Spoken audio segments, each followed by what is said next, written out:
The Intergalactic Council Chamber was a place built to impress.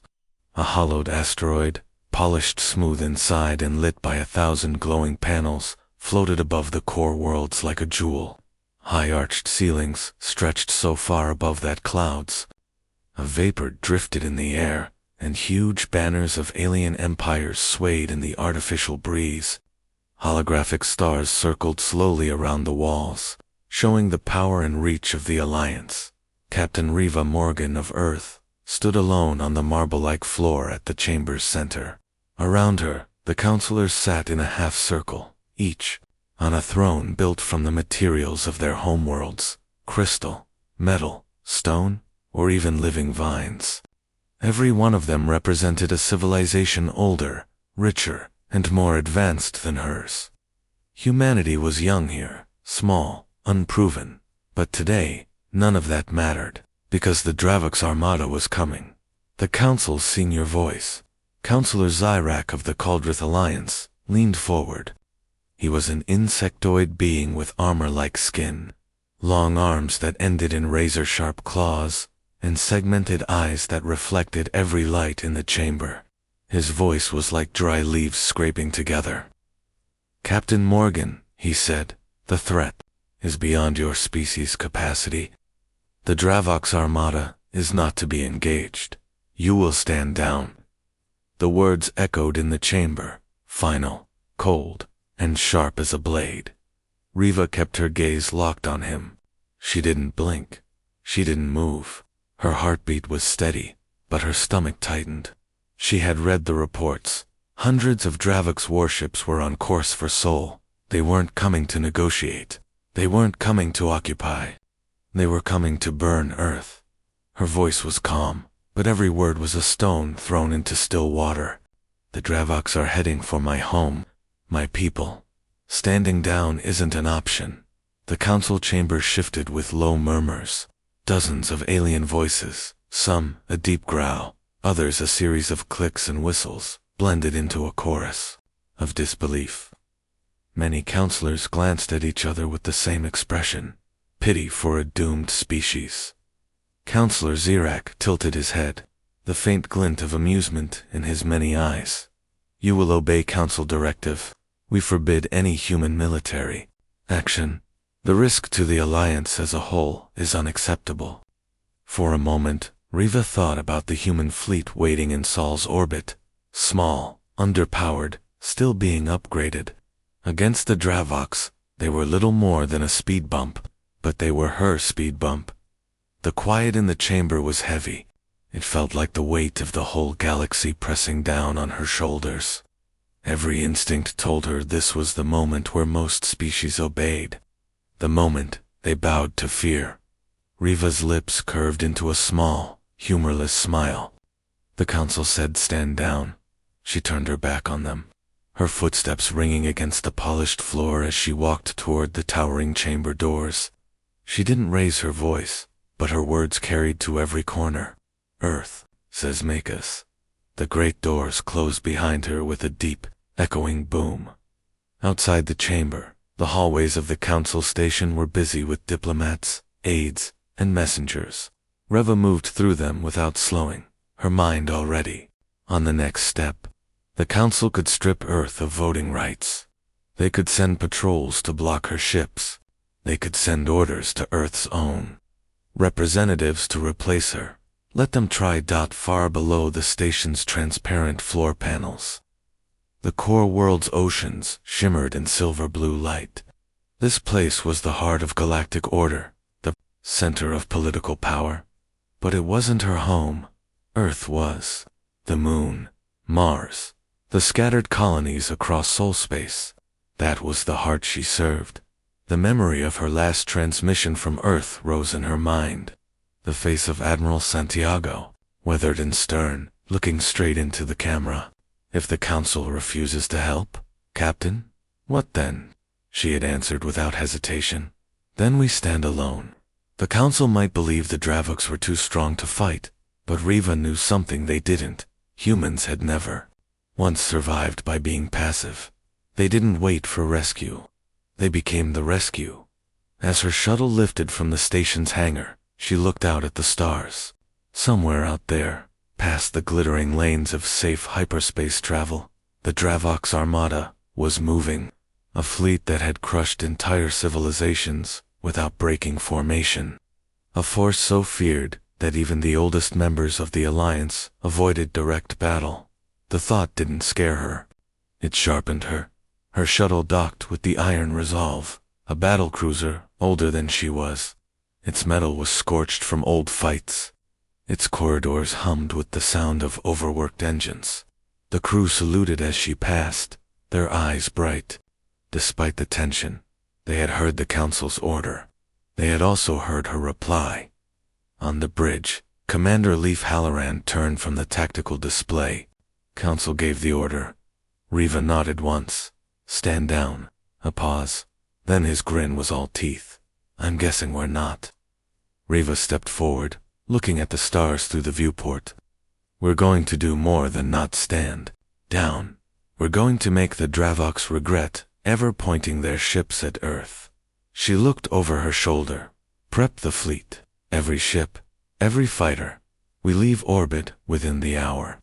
Halloran's voice carried over the comm to every deck. Attention crew. The Council said stand down. Captain says otherwise. You know the drill. The bridge lights dimmed as the Iron Resolve powered its jump drive. Outside, the scattered human ships began to form up. Destroyers, frigates, even old mining vessels fitted with makeshift railguns. Small compared to the enemy, but alive, with determination. Riva Morgan stood at the heart of the bridge, hands clasped behind her back. The Council might have the galaxy's laws. The Dravox might have the galaxy's weapons. But humanity had something else entirely. They had her answer. Asterisk. The Iron Resolve broke through the cloudy blue of Earth's upper atmosphere, sliding into the black ocean of space above the homeworld.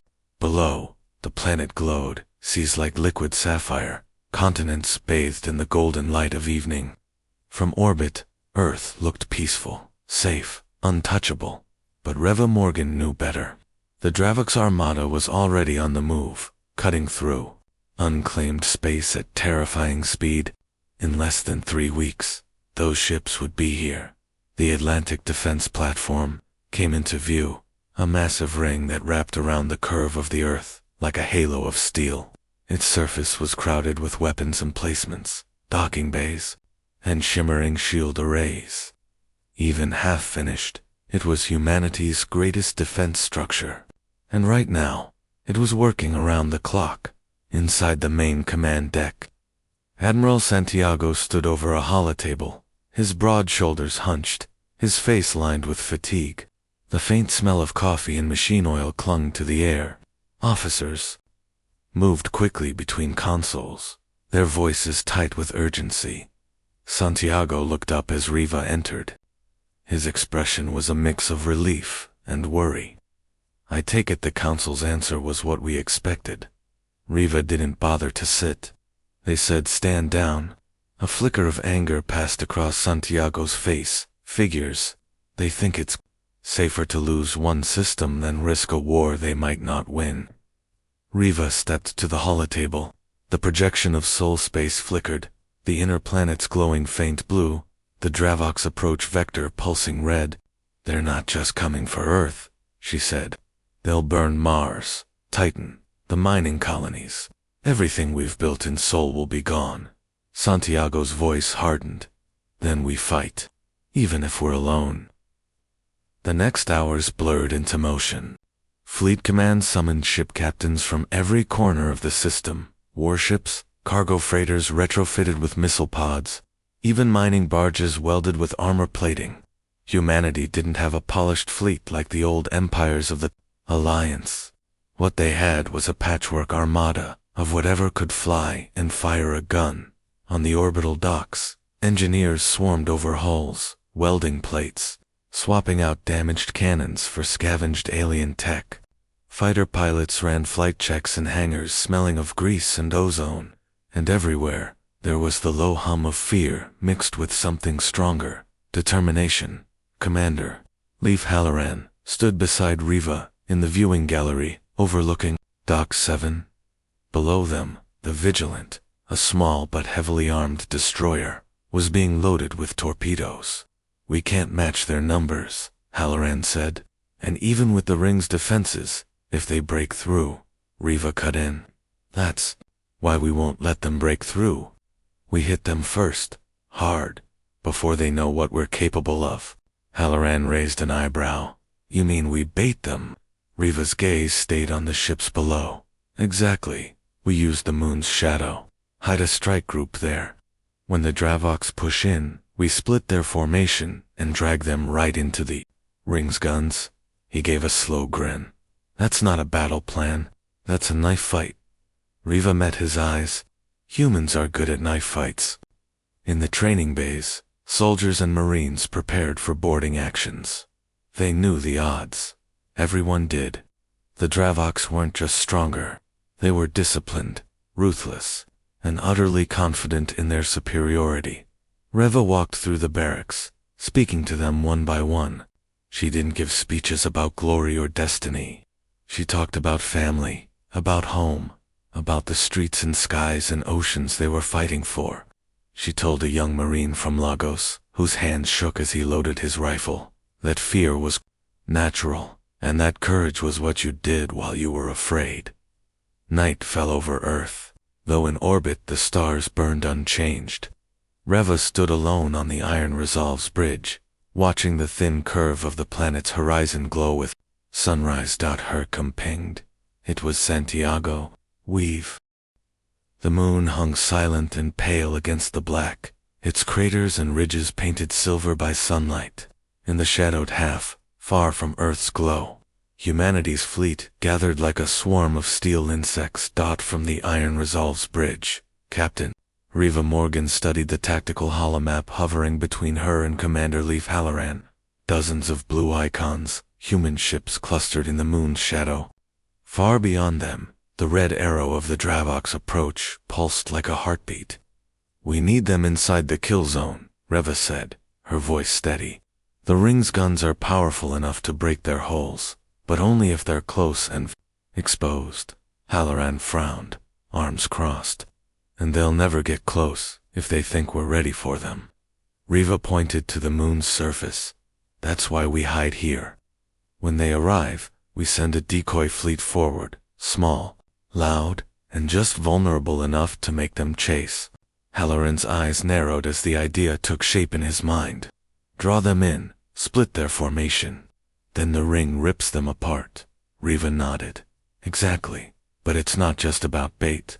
The Dravoks fight in perfect formation, rigid, tight ranks. That makes them powerful and predictable. If we can disrupt that rhythm, even for a few minutes, we can punch holes they won't recover from." The next meeting took place in the Iron Resolve's war room. Holograms of ships floated in the air, glowing blue and red. Ship captains sat around the table, some still in flight suits, others with grease on their uniforms from last-minute repairs. Commander Tessa Ng, captain of the destroyer Vigilant, leaned forward. "You want my ship in the decoy fleet? You're fast enough to stay ahead of them," Riva said. "But you'll have to take hits. They'll try to cripple you so the rest of us can't escape." Tessa's lips curved into a thin smile. "Sounds fun." Mateo Varga, an engineer turned captain of the mining vessel Granite, scratched at his beard. "And my ship? She's a tug, Captain.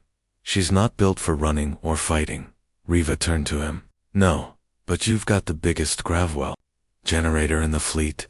If you can trigger it at the right moment, you can drag half their fleet out of position." Mateo blinked, then laughed softly. "You're asking me to use a mining tool to trip an armada. I like it." Preparation began at once. The decoy ship's 5 destroyers, 3 frigates, and the Granite moved into a tight group at the far edge of the moon's dark side.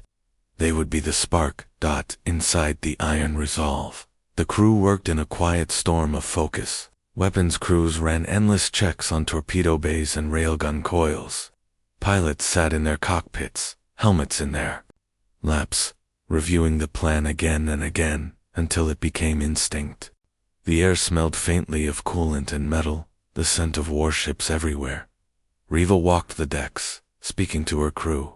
She didn't promise victory. She didn't pretend this would be easy. She simply told them the truth, that they were humanity's shield, and that Earth was worth every risk. That night, if night could be counted, in the endless dark of space, Riva stood at the bridge viewport, the moon's jagged shadows stretching beneath them. She imagined the Dravok ships cutting through the black, a spear of burning silver, aimed straight at Sol. Halloran joined her, holding a mug of bitter coffee. "You think they'll take the bait?" "Oh, they'll take it," she said quietly. "The Dravoks don't believe we can hurt them. That's their weakness." Halloran took a sip, then smirked. "And we're going to make them regret that." 2 days later, the first signal came from the deep-range scouts. The Dravok's fleet had crossed the outer marker of Sol space. The message played once, grainy but clear, multiple contacts, at least one flagship class estimate, 200 warships. They're moving fast. The war room fell silent for a heartbeat. 200 ships. Twice what they had prepared for. Tessa, Angie, broke the silence. "Still doable. Just means we hit them harder." Riva looked around the table. Every captain's eyes were on her. She could see the fear behind some of them, but also the resolve.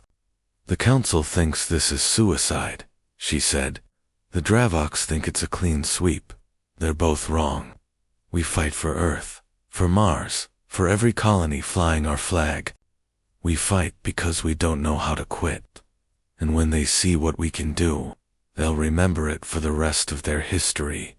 A low murmur of agreement spread around the room. The fleet took their positions. The decoy group waited at the edge of the shadow, their engines running low to stay hidden. The rest of the ships, including the Iron Resolve, held back, silent, cold, invisible to long-range scans. In the quiet before the storm, Riva moved to her command chair. Her heart was steady, her voice calm. "All hands, this is the captain.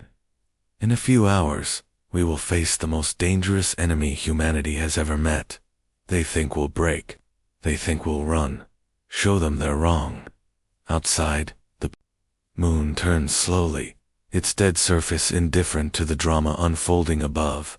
But beyond that pale rock, deep in the void, 200 red icons marched closer on the tactical map. The Dravoks were coming, and humanity was ready.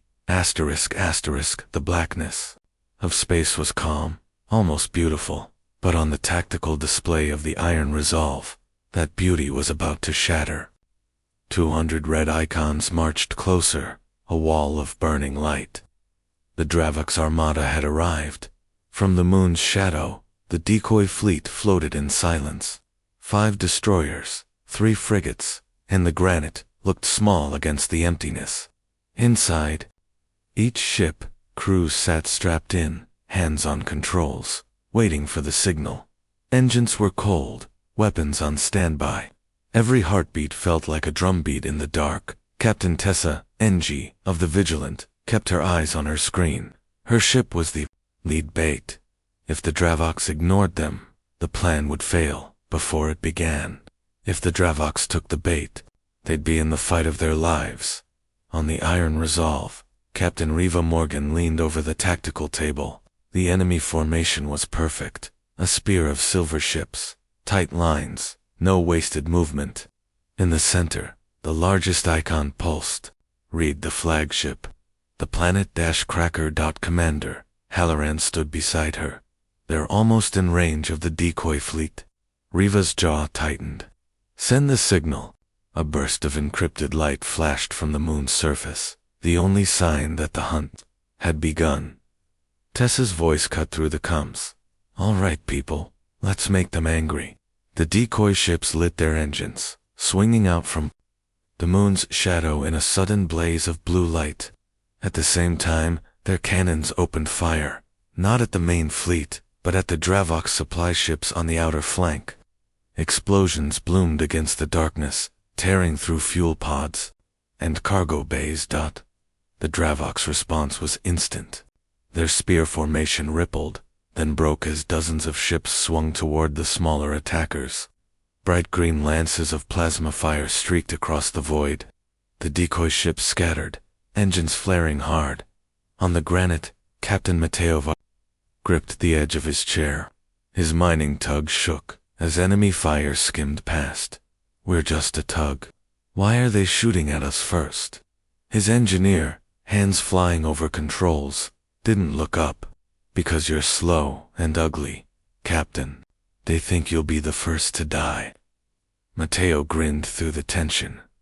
Let's prove them wrong. He hit the gravwell generator.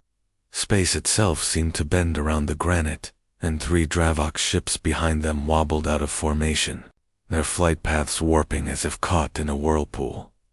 Riva watched it happen on the holomap. There. That's the crack we needed. The Dravok's pursuit had begun. Nearly half their fleet broke from the main spear to chase the decoys. The flagship, still at the center, pushed forward toward Earth, trusting its escort to finish the job. Halloran's voice was low. They've taken the bait. Then let's close the trap, Reva said. The decoy ships darted toward Earth's orbit, keeping just ahead of the Dravok's guns. Enemy shots grazed hulls, burning through armor. On the Vigilant, alarms wailed. Shields at 20%, Tessa shouted. Her helmsman replied through clenched teeth. We can't take another hit like that. We don't have to. We just have to make it another 30 seconds. Ahead, the curve of Earth's Atlantic defense platform appeared. From the shadows, a massive ring bristling with weapons. Its surface glittered with charging mass drivers, each one capable of hurling a slug at a fraction of light speed. The decoys raced through the gap in the ring. The Dravoks followed without hesitation. Targets confirmed, the ring's gunnery commander reported. From the Iron Resolve, Riva gave the order. Fire. The night above Earth lit up like a second sunrise. From the ring, massive slugs tore through space, shattering Dravok ships in a rain of burning debris. Railgun fire thundered through the void, vibrating through every hull. The pursuing Dravok's ranks wavered, ships colliding as the first wave of destruction hit. Tessa's Vigilant spun hard, unleashing torpedoes into the chaos. Mateo's Granite fired its mining lasers, slicing through an enemy cruiser's engines. The sky was alive with light, soundless but savage. But the Dravoks didn't break. They regrouped fast, and their retaliation was brutal. Plasma beams ripped through the rings. Shields, melting gun platforms. One destroyer took a direct hit and vanished in a burst of white fire. On the Iron Resolve, Halloran grimaced. They're adapting. If they push through this gap, they won't. Reva cut in. Not while we're still breathing. She turned 2 comes. All ships, full assault. Push them back into the kill zone. The trap had been sprung, but the battle was far from over. The Dravok's flagship was still advancing, its massive weapon charging. Riva's eyes locked on its icon. If that planet cracker fired. The Iron Resolve plunged into the heart of the battle like a spear aimed at a giant. Around her, the void burned with the colors of war, streaks of green plasma, blue ion bolts, and the white-hot trails of railgun slugs. Captain Riva Morgan sat forward in her command chair, eyes locked on the massive shape ahead. The Dravok's flagship filled the viewport like a mountain drifting through space. Its surface was covered in silver armor plates, each one the size of a city block. At its bow, the planet cracker cannon glowed with a deep, menacing light. Time to firing sequence, Riva asked. Tactical Officer Keandre checked the readings. 4 minutes until the gun is fully charged. Then we have 3 minutes to kill a god, Reva said. All around the Iron Resolve, the escort ships fought desperately to clear a path. The destroyer Talon dove in front of an enemy cruiser, taking a full volley to protect the flagship. Its hull tore open like paper, venting flames and crew into the void. Riva's voice was calm but sharp. We hold this course. No turning, no slowing. Commander Halloran leaned over the tactical map. If we keep straight, we're giving them an easy shot. They already have easy shots, Reva replied. We just have to be faster than they are. On the Vigilant, Captain Tessa NG saw the Iron Resolve breaking through and opened it. Channel Reva, you're going to need cover. I've got your flank. Her frigate swung alongside, unleashing a barrage of torpedoes that tore into a Dravox corvette. The enemy ship split apart in silence, debris spinning into the dark. Reva, lips curved in the smallest of smiles. Good hunting, Tessa. Stay alive. The Dravox saw what was happening. 3 enemy cruisers broke from the melee, moving to form a wall in front of the flagship. They fired in unison, a storm of plasma that lit the Iron Resolve's shields. In blinding white, the ship shuddered. Warning lights flared across the bridge. Shields at 40%, Keon shouted. Push through, Reva ordered. The helmsman gritted his teeth and rammed the throttle forward. The Iron Resolve smashed through the debris field of a destroyed frigate, armor screeching as metal shards scraped along the hull. The first cruiser loomed ahead. Halloran's voice was like ice. Forward railguns fire.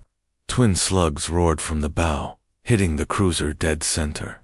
The enemy ship cracked in two, its engines exploding in a burst of green flame. The second cruiser swung to intercept, but the Granite appeared from nowhere, its mining laser burning a deep red scar across the enemy's bridge. The cruiser spun away, drifting helplessly. Mateo Varga's voice came through. Comes, rough but grinning. Didn't think a tug could fight, did they? You're buying the drinks after this, Reva replied. One ship still blocked the path, the third cruiser, heavier than the rest. It unleashed a volley that slammed into the Iron Resolve, shaking the bridge so hard that Reva had to grip the chair to stay upright. Hold breach, on deck 8. Keon yelled. Seal it, and keep moving. Reva barked. The cruiser charged, its massive prow glowing with weapon heat. For a moment, it seemed they would collide head-on. Then, from the black, a swarm of human gunships dove in, firing at point-blank range. Explosions rippled across the cruiser's hull, and its weapons went dark. It drifted aside, clearing the way. Now, nothing stood between them and the flagship. The planet cracker's glow had grown brighter, a deep red core pulsing with power. Halloran's voice was tight. 90 seconds, until it fires. Reva turned to her crew. Load the super turbidos. We aim for the weapon core. If we miss, Earth dies. Keon's hands moved fast over the controls. 2 massive torpedoes, each carrying enough antimatter to level a moon, slid into launch position. The flagship's defenses came alive, hundreds of turret points spitting plasma, missiles streaking toward the Iron Resolve. The human escorts threw themselves into the fire, taking hits meant for the flagship. The Vigilant was struck along its port side, spinning in space, but Tessa's voice still came through. Keep going, don't look back. The Iron Resolve roared forward. The distance to the flagship closed. 5,000 meters, 4,000, 3,000. Reva's voice was steady. Fire torpedoes. The ship kicked as both antimatter weapons launched, streaking toward the glowing core.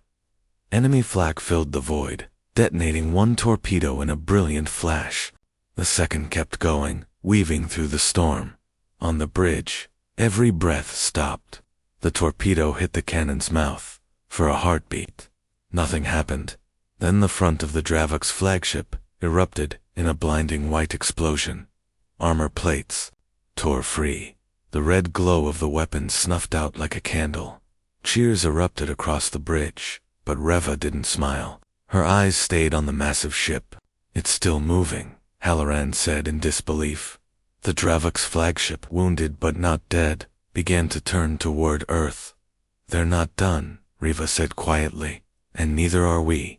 The explosion from the planet cracker cannon had lit the void like a newborn sun, but the Dravox flagship was far from destroyed. Its wounded hull glimmered in the starlight, scars glowing red from molten metal. Slowly, With a predator's patience, it turned. On the Iron Resolve's bridge, every sensor alarm screamed at once. "They're charging their secondary weapons," Keandre reported, his voice tight. Commander Halloran's jaw clenched. "Those guns are designed for ship killing, at close range. If they focus fire on us, we're done." Captain Reva Morgan leaned forward in her chair, her eyes fixed on the massive ship ahead. "Then we don't give them the chance." The Dravok's fleet regrouped quickly. Smaller destroyers swarmed in, moving to encircle the human ships. Their sleek silver hulls reflected the light of burning wrecks. In perfect unison, they unleashed a storm of plasma. The granite took a hit to its side, its mining laser flickering out. Mateo Vargas' voice came over comms, rough and urgent. "I'm losing power. Can't hold much longer." "Stay alive, Mateo," Reva replied. "We still need you." The Vigilant, battered and smoking, limped back into formation. Captain Tessa Engi's voice was hoarse, but determined. "We've still got torpedoes. Tell us where to point them." Reva glanced at Halloran, who studied the tactical map. "The flagship's main reactor is buried under 20 meters of armor," he said. "Even antimatter won't crack it without a direct hit." "So we make a direct hit," Reva replied. The humans didn't have the numbers to overwhelm the Dravoks. What they had instead was something the aliens still didn't understand: stubborn, reckless creativity. Reva opened a secure channel to all remaining human ships. "Listen up, we're going to punch a hole straight into their flagship. Not with firepower, with speed." A murmur of voices crackled over comms. "You're not thinking," Halloran began. "Exactly," Reva said. "We're going to board them." The plan was madness. The Iron Resolve would fly straight into the Dravok's flagship's hangar, using its forward shields to smash through the blast doors. Once inside, a strike team would plant charges on the main reactor controls. The rest of the fleet would draw enemy fire away to give them the opening. "Even if we get inside," Keon said, "how do we get out?" Reva's eyes were cold steel. "We don't unless the job's done." The battle raged harder than ever. Human destroyers weaved between Dravok's ships, launching torpedoes at point-blank range. The alien vessels responded with deadly precision, cutting through weaker ships in seconds. The Vigilant dove into the path of an incoming missile swarm aimed at the Iron Resolve.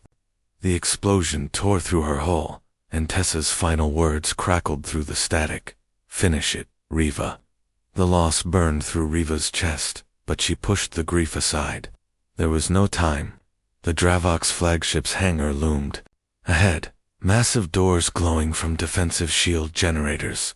"All power to forward shields," Reva ordered. "Ram us in." The helmsman's knuckles went white as he slammed the throttle forward. The Iron Resolve hit the hangar doors like a meteor. Shields flared white, metal screamed, and the ship tore through into the flagship's cavernous interior. Inside, the hangar was chaos. Dravok's fighters scrambled to intercept, their insect-like shapes darting in every direction. Human gunners poured fire into them, turning the airless void into a storm of debris. Reva stood from her chair. "Halloran, you have the bridge. Keon, you're with me." They pulled on vacuum armor and slung magnetic rifles across their backs. The boarding team, 12 Marines in dark armor, gathered at the airlock. "Set the charges, destroy the controls, and get out," Reva told them. "If we can't, we take the whole ship with us." The boarding party stepped into the Dravok's corridors. The air inside shimmered faintly, heavy with alien humidity. The walls were alive with faint bioluminescence, pulsing like veins. They moved quickly, boots clanging against the deck. Dravok's warriors appeared from side passages, tall, chitin-armored, moving with insect-like speed. Gunfire tore through the corridors, the humans firing short, controlled bursts. One Marine went down with a scream, acid from a Dravok's blade eating through his armor. Reva grabbed his rifle and kept moving. Finally, they reached the reactor control chamber. The doors were thick, but the Iron Resolve's schematics stolen from a captured Dravox officer weeks ago, had revealed a maintenance hatch nearby. Keon crawled inside, dragging the first satchel of charges. 5 minutes to arm, he said. 5 minutes felt like an eternity. Outside, more Dravox closed in. The Marines held the narrow corridor, rifles glowing from heat. One by one, their ammo counters dropped. The charges armed with a soft beep.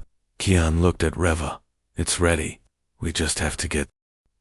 The detonator clicked in Reva's hand, and the reactor chamber bloomed in white-hot fire. The entire Dravox flagship shuddered as energy ripped through its core. Corridors warped, lights flickered, and alarms screamed across every deck. Reva dove through the maintenance hatch as the first shockwave rolled through the ship. Marbles of molten metal drifted in zero gravity, glowing against the darkness. Her team followed, pressed against the bulkhead as flames and debris swirled around them. Move, keep moving, she shouted.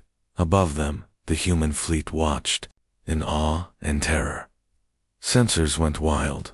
The Dravox flagship, instead of exploding outright, began to convulse, its hull cracking and reshaping like a living creature in pain. It's changing shape, Halloran said through Cum's disbelief in his voice. They've got regenerative armor, Reva replied, panting.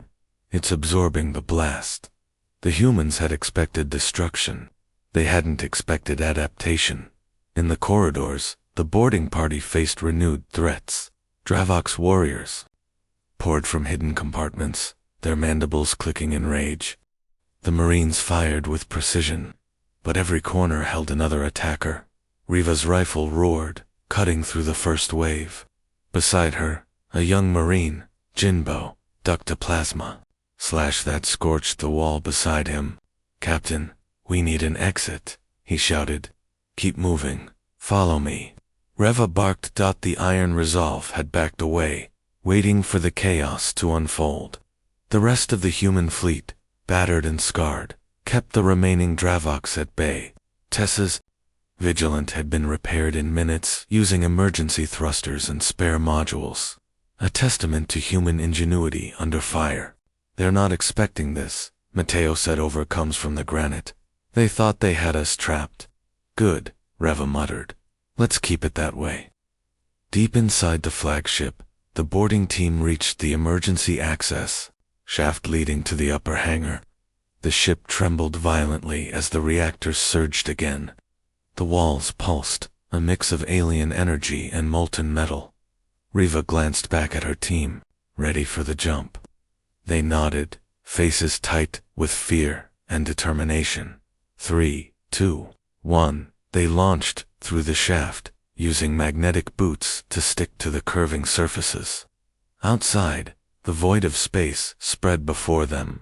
Small shuttle pods hung in the docking bays, barely big enough to hold to each. As they scrambled into the pods, a new threat appeared. The Dravox flagship's secondary cannons activated, arcs of energy slicing across the hangar.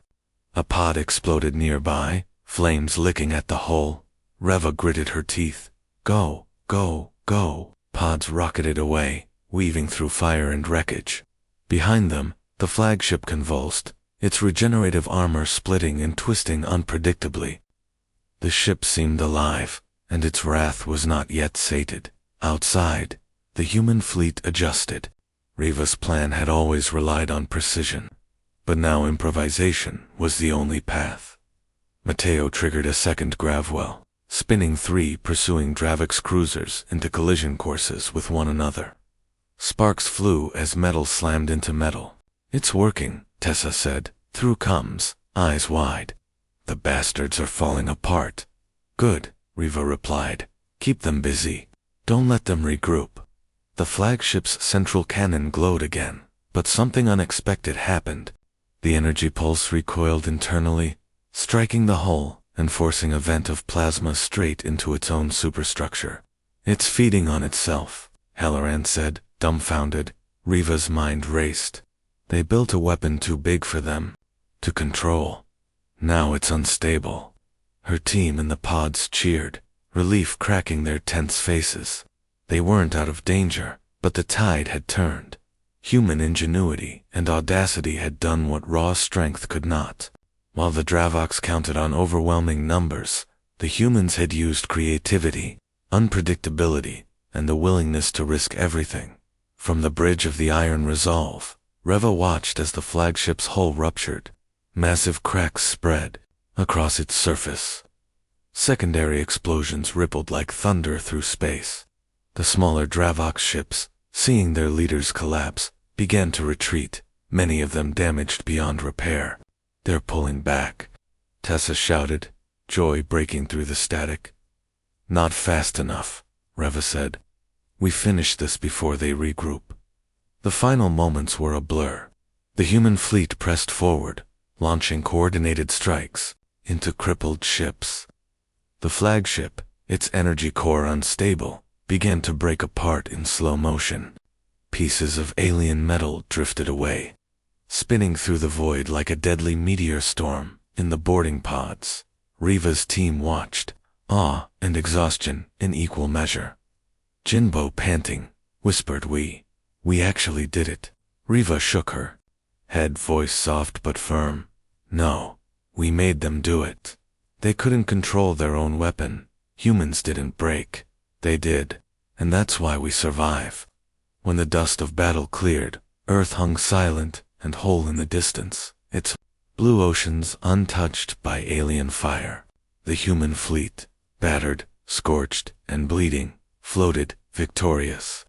Every ship carried stories of bravery, loss, and ingenuity. Reva stood on the Iron Resolve's bridge, staring at her homeworld. "They built the perfect weapon," she murmured. "But they forgot one thing. Humans don't follow rules. We improvise. We endure. We fight. Differently." A faint smile curved her lips as she whispered to herself, "And that's why Earth still stands." The void of space had grown eerily quiet. The Dravox fleet, shattered and retreating, left trails of smoking debris across the black canvas. Stars sparkled coldly, indifferent to the chaos humans had just endured. On the Iron Resolve, the bridge, was a mix of exhaustion and relief. Every crew member bore the marks of battle, sweat, soot, and a tension that refused to fully leave their shoulders. Captain Reva Morgan leaned back in her chair, hands gripping the arms, eyes fixed on Earth, hanging below them like a jewel. "We did it," murmured Lieutenant Keandre, voice rough from shouting over alarms. Reva shook her head. "No, Keon, we didn't just do it. We survived what they thought would destroy us. That's different." The human fleet began to regroup. Ships with scorched hulls and flickering shields limped toward formation. On the Vigilant, Captain Tessa NG patched her crew through emergency repairs. "All systems coming back online," she reported. "We're ready to move, but we'll need days to be fully operational." "Days is fine," Reva said. "The Dravox won't dare return so soon. They know they can't match us on ingenuity and heart." In the upper orbit of Earth, the Intergalactic Council watched in stunned silence. Holographic projections of the battle replayed across chambers on distant worlds. Ambassadors from advanced species whispered among themselves. "Humans," a Zephyrian delegate said, tentacles twitching. "They did the impossible. Twice the damage, half the fleet. And still they survived." "They were underestimated," another replied. "We all underestimated them." Earth's representative, Ambassador Liora Nash, spoke carefully. "They didn't just fight. They adapted. They improvised. They didn't follow rules. They made their own." The council remained silent for a long moment. Even in their vast experience, few species had ever seen a smaller force turn the tables with such audacity. Back on the human ships, grief mixed with triumph. The loss of comrades was heavy. Jinbo sat on the deck of the Iron Resolve, staring at the endless void, whispering the names of friends lost in the corridors of the Dravox flagship. Reva approached him quietly. "We honor them by moving forward," she said softly. "By surviving, by protecting Earth, we keep their courage alive." Jin nodded, wiping tears. It's just so much death. Yes, Reva admitted, but look at what we've preserved. Look at what we've built. That matters too. The repair teams worked tirelessly, patching holes, restoring shields, recalibrating weapon systems. Engineers and pilots shared stories of heroism. Small acts that had turned the tide, a single gravwell saving a destroyer, a marine taking down 3 Dravoks in a corridor, a pilot weaving between lasers to deliver the perfect shot. Mateo laughed quietly to himself as he monitored the granite systems. Who'd have thought a mining tug would play a starring role in a galactic battle? Reva smirked. We don't play by expectations. That's the human way. Above, the Council summoned a message to Earth. Ambassador Nash transmitted the call. Holographic figures of alien delegates appeared across all major Earth communication hubs. People of Earth, one began, voice calm but awestruck. Your species has done what none of us thought possible.